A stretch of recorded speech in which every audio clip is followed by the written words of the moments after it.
এটা তদন্ত হওয়া উচিত। আমার তো মনে হয় এটা কোর্টের কাছে যাওয়া উচিত এবং নতুন করে এর তদন্ত হওয়া উচিত। এই কয়লার কেলেঙ্কারির তদন্তের বাইরে কয়লার টাকা প্রতীক জেনের কাছে এসছে, আইপ্যাকের কাছে এসছে, তৃণমূলের কাছে এসছে, এটা একটি দুর্নীতি। এর যেমন তদন্ত হওয়া উচিত, আবার কোর্টের, আমি তো বলবো ইডিকে কোর্টের সামনেও এই বিষয়টি, আপনাদের মাধ্যমে আমি অনুরোধ করবো ইডির অফিসারদেরকে যে এই বিষয়টি কোর্টের সামনে রাখা উচিত, মহামান্য আদালতের সামনে রাখা উচিত, যে সরকারি ফাইল প্রতীক জেনের বাড়িতে পৌঁছলো কি করে, এরও ট্রেল দেখা উচিত।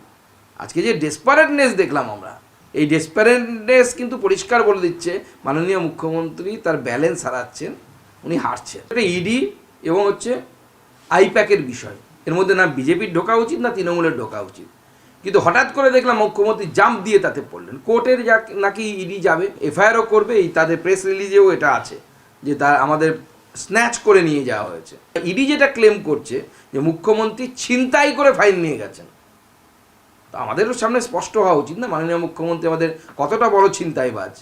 ইডির কাছ থেকে যিনি ছিনতাই করতে পারেন তিনি তো যেমন তেমন ছিনতাইবাজ নয়, আইএসআই মার্কযুক্ত ছিনতাইবাজ। তাদেরকে বলুন আইনটা একটু পড়ে দেখতে। তো মমতা বন্দ্যোপাধ্যায়ের কথায় যদি এই ধরনের কাজ করেন, ইডি এসে আপনাকে তো সই করিয়ে নিয়ে যাবে, যা যা আপনার ওখান থেকে নিয়ে গেছে সবেতে আপনাকে সই নেবে এবং সিজার লিস্ট দেবে, আপনাকে অলরেডি দিয়েছে হয়তো সিজার লিস্ট।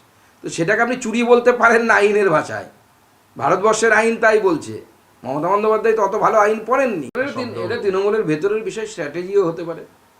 কারণ যে অপরাধী বা যে মূল অভিযুক্ত সে মুখ খুললে পরে অন্যরকম শোনাবে, বিরোধীদের অনেক কিছু বলার থাকবে, সেই জন্য হয়তো স্ট্র্যাটেজি নিয়েছে। অভিষেক বন্দ্যোপাধ্যায়ের নাম তো কয়লা স্ক্যামে বারবার এসেছে। চোর বাঁচাও যাত্রা, পদযাত্রা না, চোর বাঁচাও যাত্রা, এইভাবে কতদিন চোর বাঁচাবেন? চোরেরা ভেতরে যাবে, কেউ আটকাতে পারবে না। আইপ্যাকের কাছে যদি কয়লার টাকা ঢুকে থাকে তাহলে তো আইপ্যাককে জেলে যেতে হবে, মানে আইপ্যাকে যারা করেছে তাদেরকে জেলে যেতে হবে।